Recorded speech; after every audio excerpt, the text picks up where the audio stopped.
Hi, I'm Dr. Michelle Paris, and I am the clinic director here at the Poppy Clinic. And you have purchased a Dutch hormone test collection kit to analyze your dried hormones and metabolites. So we wanted to make a little video for you to walk you through the process, to save you time and visit, and to help make this process a little less stressful for you. So if you are a menstruating premenopausal woman, then you want to collect this sample 7 days before your expected period. So if you have a 28-day cycle, then you will be collecting the sample on day 21. If you can confirm ovulation or feel ovulation, then you would count 7 days post-ovulation because that would actually be more accurate. A couple of things. We give you a range. Days 19 to 21 is when you want to collect. The reason we give you a range is because we want to collect the sample on a very normal day. If we are testing your cortisol, your stress hormone, it is inefficient to test on a Sunday when you're on the couch snuggling with your family, relaxed.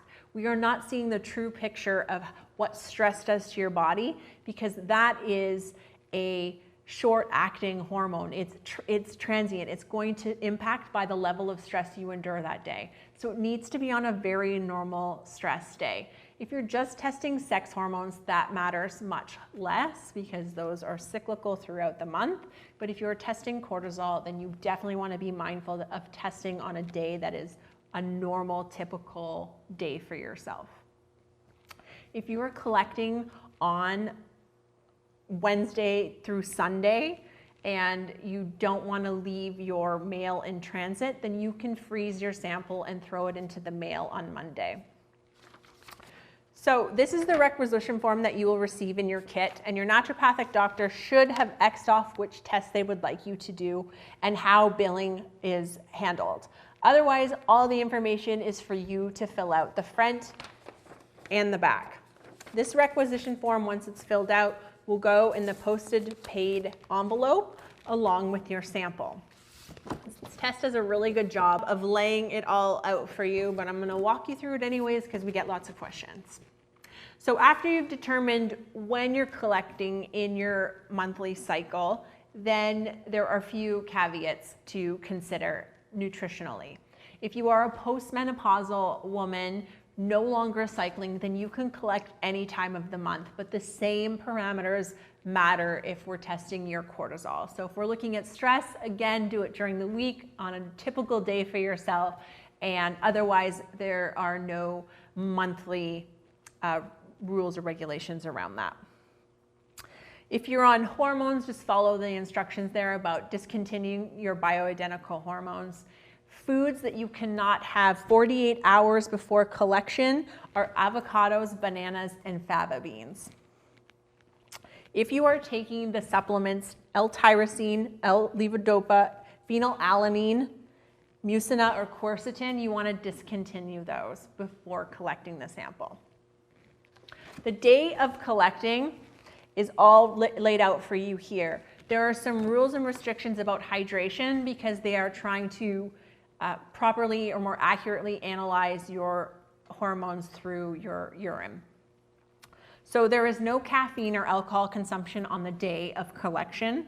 And if the first time you're going to collect is at dinner time. So if you eat dinner at 5, from 3 to 5 p.m., there is no water consumed at all.